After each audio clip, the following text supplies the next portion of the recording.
Who's the most vile villain ever? Let's see what the hell this dude's talking about. Who's the most vile villain ever in media? A hard question to answer. There's plenty of candidates for this title, and across a variety of different genres. Some people may think of Scar from The Lion King. A lion so obsessed with power that he killed his own brother for the throne. His own brother! Thanos. I think Thanos is one of the best villains of all time. I think he's #1 in my opinion, bro. Thanos. He's the #1 villain in my opinion. Nigga came in, realized this whole universe gotta go. Not even this whole universe, bro. Balance in the universe. The entire universe needs to get packed the fuck up. Too much shit going on. Let's restart it. No hesitation. Killed his daughter. Killed mad niggas. Almost ripped Iron Man to shreds. Did not hesitate. Snapped fingers. People had to go. No hesitation. Sacrifices had to be made. A dog, Mufasa, shoving the blame on his nephew, forcing him to leave their home Pride Rock, and turning Pride Rock into a dry, desolate wasteland. That's evil. Or maybe that's not enough. And you think of someone like Michael Myers, the literal embodiment. Oh, damn, I forgot villains. I mean, damn. I mean, Michael Myers, Jason. All right, now I was thinking very small. Nigga, the devil, fuck. Who terrorized his hometown of Haddonfield with his ability to never freaking die. These are both good candidates for the title. You could even call them great, but when I say vile, I mean vile. Someone like Homelander. Now that dude is more like it. I've expressed my distaste for this dude before, but season 4, this dude is on a whole nother level. In the earlier seasons, it was already very clear how messed up in the head this dude was, with him doing things like letting a plane full of people die, the creation of Ryan, dated Stormfront, the creation of Ryan, aka he's sick in the brain. Black Noir, called A-Train fat. The list goes on and on. To sum it all up, he beefed with a baby.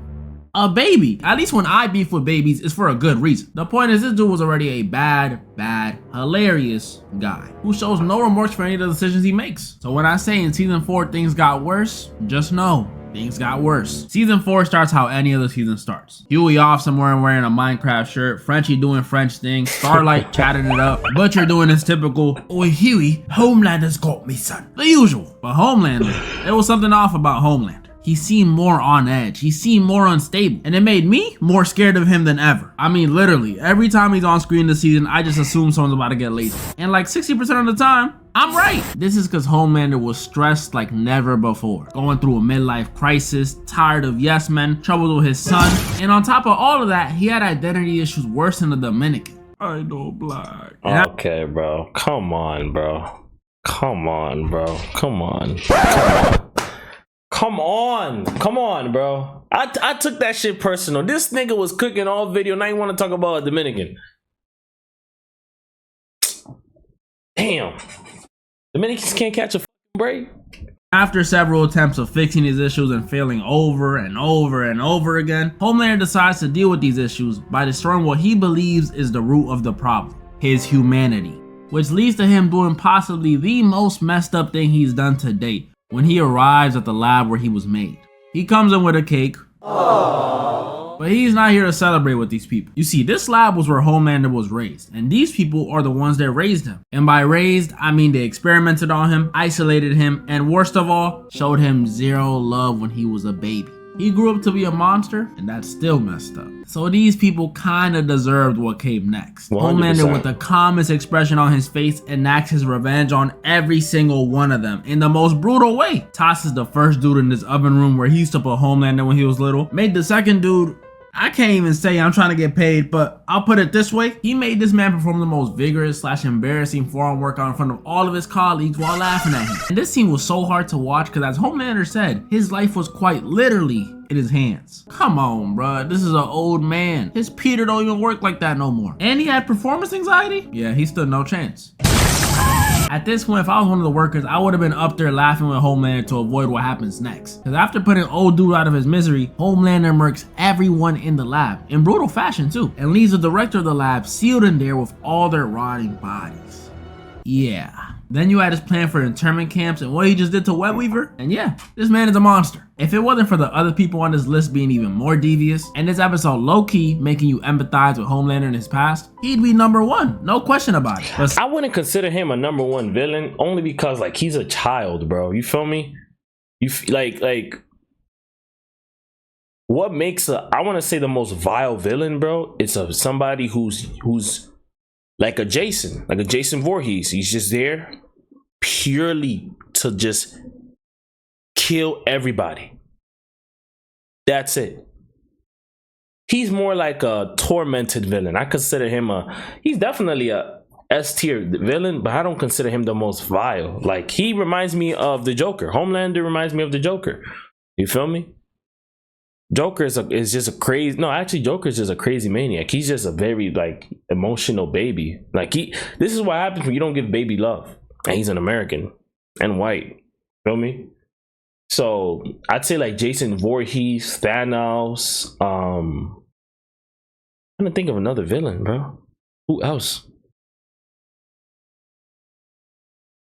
Damn, I don't got none. Like, just villains out of straight villain, bro. Like, just straight, yeah, you gotta go. Like, that's it. Just cause I feel like it. No reason whatsoever. That's what I consider vile. Like, the nigga just deleted a whole village. Why? Just cause he wanted to see if he could. Someone like Sid from Toy Story, I cannot sympathize with that kid at all. Now I know what you're thinking. It sounds outlandish. It sounds like I'm joking. But I'm not. While Andy is a good owner to his toys, takes care of them, plays with them, lays with them, Sid is the complete opposite. Sid was tormented. Sid was tormented, went through a lot of stuff as a child, bro. You could tell. That nigga wanted to experiment with toys. That nigga definitely seen like Chucky as a newborn. We don't talk about this guy because, oh, he's just a kid. But they don't see what I see. He's horrible. Imagine you took all the stuff he did to his toys, mutilating them, reassembling them, burning them, blowing them up, pimping them out, and applied those things to humans. That's a Netflix documentary waiting to happen. If Woody and the gang didn't traumatize his kid, he could have grown to be the next Dahmer, Bundy, Sukuna. And the only reason Sid ain't higher is because you got people like that Terrifier running around. I've never seen the Terrifier. Now this dude, real life, scares me. Not only is he a literal demon, but he's also a clown. And normally, I'm not scared of clowns at all. I'd be more scared to see a picture of the King of Pop than I would to see a clown on most days. Hey, let me turn around, nigga. I don't like clowns. I'm gonna tell you niggas right now, I do not like clowns. One thing about me, nigga, is a clown. I do not like clowns, nigga. I gotta turn around and make sure nothing here, bro. I do not like clowns. This dude, he got it. I'm terrified of him, no pun intended. If me and one of my friends saw this dude at night in the middle of an empty road, there would only be one option in that situation. All right, Derek, there's two of us and one of him. So I think if we just... Derek? Much like Michael Myers, this dude likes to pop out on Halloween and start murking people. Whoop-de-doo, what a surprise. But it's not this that makes him so scary. It's how he murks people. The Terrifier movies have a reputation for being extremely gory. So much gore that audience members threw up during the premiere of the second movie. And whether that be true or a marketing stunt, I can see why. I can't go over all the things he did in his movies without my video getting nuked off the face of the earth, but I can go over the nastiest, most messed up thing he's done in any of his movies. The hacksaw scene. And since I can't really show clips of the scene without them looking like you opened your eyes underwater, I'ma draw it out for you. Alright, so we got Terrifier here on the left, ready for the hacksaw scene, hacksaw in hand. And right next to him, we got this person, this girl, hung upside down, not looking very happy as we can see. And in the hacksaw scene, Terrifier takes the hacksaw and goes all the way up to about this area, and then he hits her with a bop. And that's the hacksaw scene. When it comes to I actually want to. Can I watch it? I think I'm gonna watch it. Matter of fact, let me watch it. I'm not gonna watch it. I'm not. Being vile, Art the Clown has zero competitors standing in his way. It's a landslide, is what I would have said if it wasn't for. Hey, everybody know ain't no party like a Diddy party, so. Yeah, that's what's up. Sean Diddy Combs, American rapper, producer, rich guy. We all know who he is. While every person I mentioned before this has committed atrocities in their respective movies and TV shows, this man is the exception. He's out here doing these things in real life. A lot of y'all probably know all the things he's been accused of, but if you don't, disorderly conduct, breach of contract, tax evasion, embezzlement, illegal possession of a firearm, destruction of property, possession of controlled substances, illegal surveillance, battery, criminal coercion, battery, trafficking, and wow, that's it. Now what if I told you that was only half the list? Okay, this is ridiculous. You would have thought he was going crime for crime with Bill Cosby. The accusations against this man were serious. When these accusations came out, news outlets were on it, YouTube was on it, Tubi made a documentary out of it. I mean, bro, my mom knew about it. That's a big deal. But these allegations weren't even the main topic of discussion. Cause forget Diddy doing some serious stuff. Blowing up Kid Cudi's car? Psh, who cares? What people really wanted to talk about was those elusive Diddy parties. There were these parties Diddy used to host where he invited the most popular people on the planet. Princes, actors, rappers, Oprah Winfrey, LeBron James, Mike Tyson, any popular person you could think of, they were there. It was like the ultimate Make-A-Wish Foundation gift. It seemed like so much fun. Who wouldn't want to be invited to a Diddy party? But when that clock hit 1 a.m. and that track list was from Party Rock to some Bryson Tiller, you would not want to be there. From what people say, after 1 a.m., then parties would turn into what they called freak-offs, where everyone would go into their respective rooms and see if they can match each other's freaks. And the way these people would talk about the bedrooms after 1 a.m. is like each one was a brand new chamber of secrets or something. You don't know what could be in there. All we know for certain. Whoa, my bad. I'm just so confused. It took niggas how long? I mean, then again, P. Diddy's a billionaire, bro. That nigga did not care, bro. I'm gonna tell you that right now. Where is he? Where is P. Diddy? Remember, bro, once these allegations came up, nigga disappeared from the face of the earth. Gone. That nigga crazy, bro. That nigga did it. You have a higher chance of seeing someone like Steve Harvey in one of them rooms before you see someone like Kim Kardashian. Because from what people say, these rooms were almost exclusively famous men. You could have Meek Mill in the first room telling someone who passed out. Oh yeah, that nigga, yo, this nigga's whole rap career is bro, it don't matter. The nigga can make the top 5 hardest hits in the next 10 years, bro. He will always be known as Diddy's favorite. Nigga will always forever be known as Diddy's favorite, bro. I don't care how he slept with Nicki Minaj. I don't care if this nigga got a big 12 in between his pants. You will always be known as Diddy's favorite. Always and forever, nigga. Always and forever.